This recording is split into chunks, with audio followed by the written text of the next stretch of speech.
বৰ্তমান মই উপস্থিত আছোঁ আমবাৰী উচ্চ মাধ্যমিক বিদ্যালয়ত আৰু আজি এটা ঐতিহাসিক দিন হিচাপে আমাৰ আমবাৰী অঞ্চলৰ কাৰণে আহিছে আৰু সেই সম্পৰ্কে আমি কথা পাতিবলৈ আহিছোঁ আমাৰ এইখন স্কুলৰে প্ৰধান শিক্ষক নজিৰ আহমদ লস্কৰ ডাঙৰীয়াৰ সৈতে আৰু লগতে উপস্থিত আছে আমাৰ আজাদনগৰ মৌলানা আজাদ হাইস্কুলৰ সহকাৰী শিক্ষক ছালেহ আহমদ ছাৰ লগতে আমাৰ সহকাৰী শিক্ষক ৰিয়াজুদ্দিন ছাৰ আছে উপস্থিত।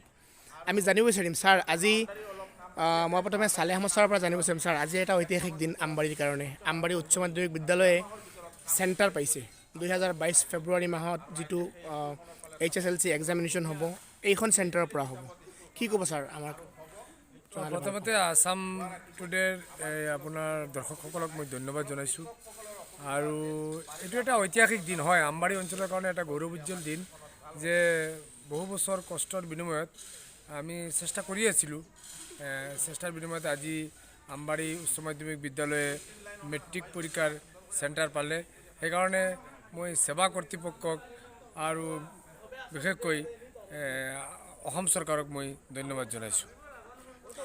ছাৰ কিমান ষ্টুডেণ্ট আছে বা ইয়াতে স্কুলৰ আন্তঃগাঁথনিৰ বিষয়ে আপুনি কিবা অসুবিধা আছে নেকি আমাক জনালে ভাল হ'ব। ইয়াতে আমাৰ ফিটাৰ স্কুল আছে 4খন, মৌলানা আজাদ হাইস্কুল, ৰাজীৱ গান্ধী একাডেমি আৰু পূবজাৰণী হাইস্কুল, লগতে চেণ্টাৰ স্কুল আমবাৰী হাইস্কুল। ইয়াৰে ছাত্ৰ ছাত্ৰীসকলে এইবাৰ 2022 চনৰ যিটো শিক্ষান্ত পৰীক্ষা হ'ব সেই পৰীক্ষাতে ইয়াতে সিহঁতে অৱতীৰ্ণ হ'ব আৰু প্ৰায় 350 ষ্টুডেণ্টে ইয়াতে পৰীক্ষাত বহিব। আচ্ছা ছাৰ আমাৰ লগতে উপস্থিত আছে আমাৰ আমবাৰী উচ্চ মাধ্যমিক বিদ্যালয়ৰ প্ৰধান শিক্ষক নজিৰ আহমদ লস্কৰ ডাঙৰীয়া। ছাৰ ছাৰ কি ক'ব এই বিষয়ে? আমবাৰী হাইস্কুলে আপোনাৰ তত্বাৱধানত বা বহু আমাৰ ছাৰসকল আজি এইখন পৃথিৱীত নাই, এইখন সংসাৰত নাই, বহু প্ৰত্যাশিত এটা ঘোষণা হ'ল যে আমবাৰী হাইস্কুলে চেণ্টাৰ পাইছে, কি ক'ব ছাৰ? মই প্ৰথমতে আছাম টুডেক ধন্যবাদ জ্ঞাপন কৰিছোঁ যে আমাৰ খবৰ লোৱাৰ কাৰণে আৰু দৰ্শকসকলকো ধন্যবাদ জ্ঞাপন কৰিছোঁ যে সঁচাকৈ আজি এটা আনন্দৰ দিন, ভাল লগাৰ দিন যে দীৰ্ঘদিনৰ প্ৰচেষ্টাৰ ফলত আজি আমাৰ বিদ্যালয়খনত HSLC ফাইনেল চেণ্টাৰখন হৈছে।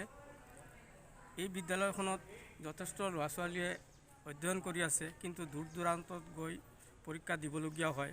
ইয়াৰ পৰা প্ৰায় 10 কিলোমিটাৰ দূৰত ডবকাত গৈ পৰীক্ষা দিবলগীয়া হৈছে। এতিয়া নিজৰ ওচৰতেই আমাৰ বিদ্যালয়ৰ ছাত্ৰ ছাত্ৰীৰ উপৰিও ওচৰৰ আৰু 3খন বিদ্যালয় আছে, তেওঁলোকেও এইখন বিদ্যালয়ত ঘৰৰ পৰা আহি পেলাই পৰীক্ষা দিব পাৰিব।